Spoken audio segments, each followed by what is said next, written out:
Bienvenue à Film Raconté. Aujourd'hui, je vais vous montrer un thriller d'horreur de 2019, intitulé The Hole in the Ground.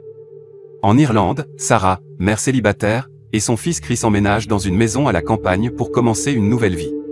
En chemin, Sarah a failli heurter quelqu'un au milieu de la route avec sa voiture. Après s'être assurée que Chris va bien, Sarah va voir l'inconnu, qui s'avère être Noreen, une femme âgée qui n'arrête pas de chuchoter « Ce n'est pas mon fils ». Noreen ne répondra pas aux questions de Sarah, mais lorsqu'elle se retourne pour regarder Chris, elle semble très effrayante. Sarah décide de ne pas prendre de risques, alors elle récupère simplement le rétroviseur cassé de sa voiture et s'en va avec son fils.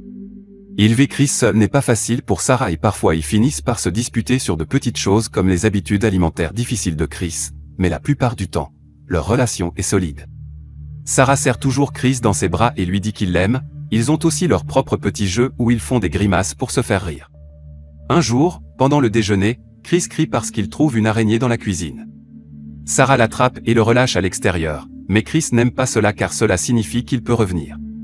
En colère, il mentionne que son père aurait tué l'araignée, puis demande à Sarah pourquoi il n'est pas venu avec eux. C'est difficile à expliquer, alors Sarah dit simplement que c'est compliqué, ce qui rend Chris plus en colère. Il marche sur l'araignée, traite sa mère de menteuse, puis court dans les bois. Sarah se précipite après lui, sentant le vent souffler plus fort à mesure qu'elle avance, et elle est choquée de trouver quelque chose d'assez étonnant et terrifiant à la fois, un très grand gouffre. Avant qu'elle ne puisse décider quoi faire, Chris apparaît derrière elle et s'excuse d'avoir évoqué son père même en sachant que cela la rend triste, alors Sarah le prend dans ses bras et l'emmet, ne voulant pas qu'il voie le trou. Plus tard dans la nuit, Sarah entend le grincement de la porte arrière, alors elle s'assure de la verrouiller avant d'aller se coucher. Chris commence à suivre des cours dans une nouvelle école, mais il a du mal à se faire des amis. Lorsqu'on lui donne un dépliant sur le concours de talents entrant de l'école, Sarah lui dit qu'il devrait s'inscrire car cela l'aiderait à se lier d'amitié avec ses camarades de classe, mais Chris reste hésitant. Plus tard, Sarah assiste à un dîner avec de nouveaux amis, dont sa patronne Louise, et tandis que tout le monde partage des histoires folles, elle découvre Noreen, considérée comme folle par tout le monde en ville. Un jour, il y a de nombreuses années, elle a fait irruption dans la classe de son fils, criant et faisant une scène, il a fallu 3 professeurs pour la traîner dehors. L'enfant a été transféré dans une autre école et Noreen a été envoyée dans un établissement psychiatrique, mais lorsqu'elle est sortie des mois plus tard, elle a écrasé son fils avec sa voiture. Personne ne sait s'il s'agit d'un accident ou d'un acte volontaire. Lorsqu'elle rentre chez elle, Sarah ne peut pas dormir, étant extrêmement consciente du vent qui souffle et de tous les grincements dans la maison. Soudain, une porte est claquée, alors elle se précipite hors de sa chambre pour vérifier Chris, mais elle ne le trouve pas dans son lit ni nulle part dans la maison. Sarah descend en courant et trouve la porte arrière ouverte, et son inquiétude lui fait prendre une torche et partir à la recherche du fils au milieu de la nuit. La forêt est sombre et effrayante à cette heure, donc Sarah n'y reste pas longtemps. Dès qu'elle entend des bruits très étranges, elle retourne à la maison en courant et appelle la police. Cependant, elle raccroche lorsqu'elle se retourne soudainement et trouve Chris debout près de la porte de sa chambre en disant qu'il a été là tout le temps. Le lendemain, Sarah va voir un médecin, qui lui demande si elle a des antécédents d'anxiété et vérifie la cicatrice sur son front, une marque laissée par un accident survenu il y a un an. Le médecin décide de lui prescrire des sédatifs à prendre avant de se coucher.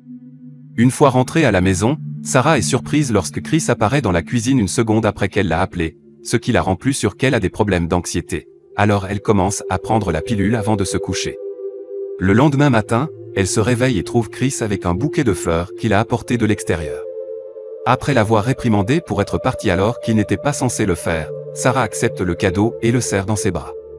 La prochaine fois que Sarah choisira Chris à l'école, elle remarquera qu'il s'est fait un tas d'amis, dont un enfant qui se moquait de lui.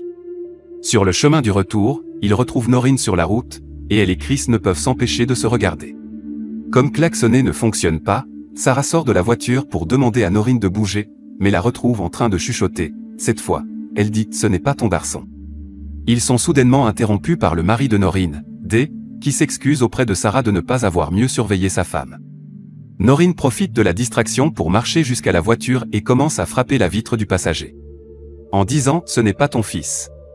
Elle va jusqu'à se cogner la tête contre la vitre pour essayer de la briser. Alors Sarah ne perd pas de temps à s'éloigner alors que des attrape sa femme pour l'empêcher de les suivre, bien que Noreen n'arrête jamais de se débattre.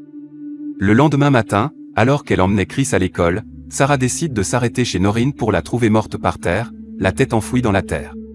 Plus tard, lorsque la police passe chez elle pour recueillir un témoignage, Sarah remarque que l'un des flics distrait Chris en jouant au bras de fer avec lui. Pendant un instant, elle pense voir Chris utiliser une force surnaturelle pour gagner et même casser le poignet de l'officier, mais cela s'avère n'être que son imagination. Ensuite, Sarah prend une douche et remarque que sa cicatrice saigne pour une raison quelconque.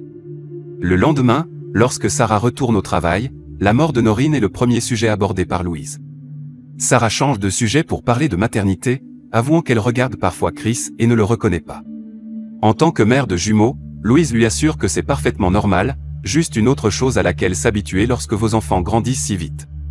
Plus tard, Sarah assiste aux funérailles de Noreen chez elle, où elle trouve des dizaines de miroirs accrochés dans chaque pièce. Pour aujourd'hui, cependant, ils ont été recouverts de tissu noir. Un des endeuils vient partager un verre avec elle, alors Sarah en profite pour demander pourquoi Noreen a dit que Chris n'était pas son fils. Des explique que c'est exactement ce que Noreen a fait. Après le 8e anniversaire de leur fils, elle a commencé à voir de petits changements dans la personnalité du garçon et est devenue convaincue qu'il était un imposteur. Cependant, ce n'était pas Noreen qui avait tué le garçon, c'était Dee, qui ne l'avait pas vu dans l'allée. Les jours passent et Sarah fait de son mieux pour reprendre sa routine habituelle. En courant à travers la forêt, elle trouve la figurine d'action préférée de Chris sur le sol et décide de vérifier le gouffre, d'où des chuchotements incompréhensibles peuvent être entendus. Plus tard pendant le déjeuner, Sarah est choquée de voir Chris dévorer avec enthousiasme le genre de nourriture qu'il détestait et décide de le confronter à propos du jouet. Chris nie avoir quitté la maison, alors Sarah lui montre la figurine et insiste pour la vérité jusqu'à ce que Chris se fâche et lui pousse la table avec une force inhabituelle.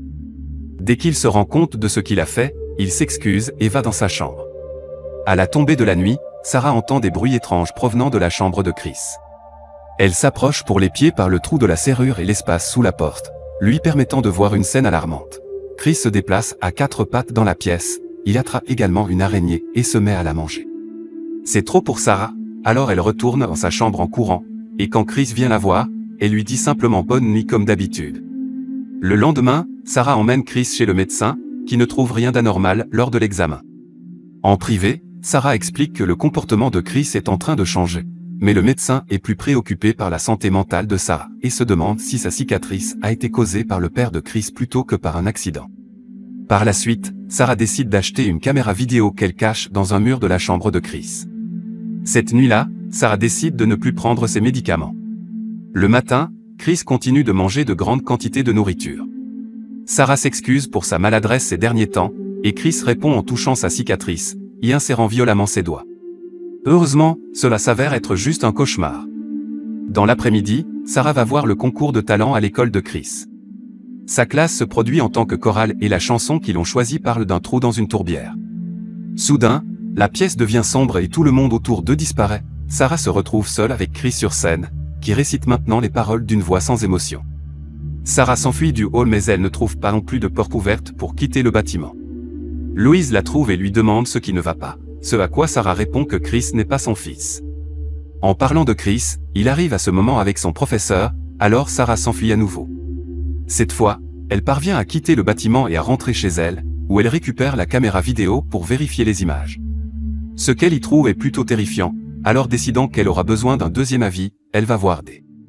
L'homme l'accueille à nouveau dans sa maison et lui explique que tous les miroirs ont été suspendus par Noreen car seuls les miroirs peuvent révéler la vérité et qu'elle a toujours voulu être sûre que son mari était le vrai. Sarah lui montre la séquence disant que tout ce qui n'allait pas avec le feed de Dee arrive maintenant à Chris aussi, mais Dee ne veut pas admettre que son fils a eu un problème et jette la caméra par terre, la cassant. Dee refuse d'admettre qu'il a vu quoi que ce soit, mais il ne traitera pas non plus Sarah de folle. Sarah rentre chez elle pour récupérer la carte SD de l'appareil photo. Un déjà là qui l'attend. Il n'aime pas être laissé seul, alors Sarah explique qu'elle a couru parce qu'elle ne se sentait pas bien, ce qui lui vaut un câlin de son fils. Plus tard pendant le dîner, il est révélé que Sarah a mis les sédatifs dans la nourriture de Chris, et maintenant une fois de plus, il mange un autre plat qu'il détestait. Une fois le repas terminé, Sarah demande à Chris de jouer à son jeu préféré, mais évidemment, Chris ne s'en souvient pas.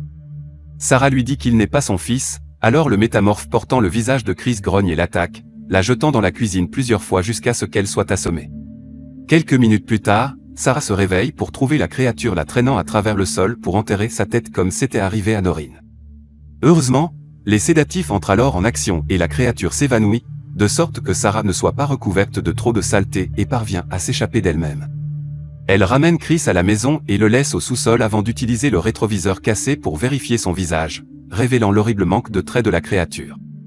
Le monstre se réveille alors et attaque à nouveau Sarah, mais même avec plus de force, il lui est facile de repousser le corps d'un enfant. Alors que le métamorphe commence à émettre un cri démoniaque, Sarah monte à l'étage et verrouille la porte. Maintenant que la créature n'est plus sur son dos, Sarah peut se concentrer sur la récupération du vrai Chris. Elle attrape une lampe de poche et court vers la forêt, où elle s'approche du gouffre et le laisse l'avaler jusqu'à ce qu'elle tombe dans un tunnel souterrain. L'espace est très étroit, mais Sarah fait un effort pour y ramper jusqu'à ce qu'elle ressorte dans une caverne plus grande. Là, elle trouve un tas d'ossements humains, mais aussi un Chris inconscient qu'elle ramasse rapidement pour l'emmener avec elle. À ce moment, Sarah découvre également qu'ils ne sont pas seuls. Un groupe de créatures sans visage se réveille et se prépare à la poursuivre. Le tunnel est encore plus difficile à traverser en traînant un enfant, mais au moins cela signifie également qu'une seule créature peut y entrer à la fois. Ce métamorphe parvient à saisir le poignet de Sarah, lui permettant de copier son visage, mais Sarah le frappe avec sa lampe de poche jusqu'à ce qu'elle soit libérée. Une fois qu'ils sont sortis du trou, Sarah vérifie Chris et confirme qu'il est toujours en vie lorsqu'il se réveille. Ils se précipitent chez eux et Sarah s'approche de la voiture, mais les portes sont verrouillées. Après avoir laissé Chris à côté du véhicule, Sarah entre dans la maison pour récupérer ses clés et entend le faux Chris au sous-sol l'appeler. Il n'y a qu'une seule chose qu'elle puisse faire maintenant pour s'échapper en toute sécurité, elle met le feu à la maison avant de partir avec son fils dans la voiture. Plusieurs semaines plus tard, la mère et le fils ont commencé une nouvelle vie heureuse dans la ville. Sarah prend toujours des photos de Chris pour vérifier son visage, et leur nouvelle maison a des dizaines de miroirs sur chaque mur.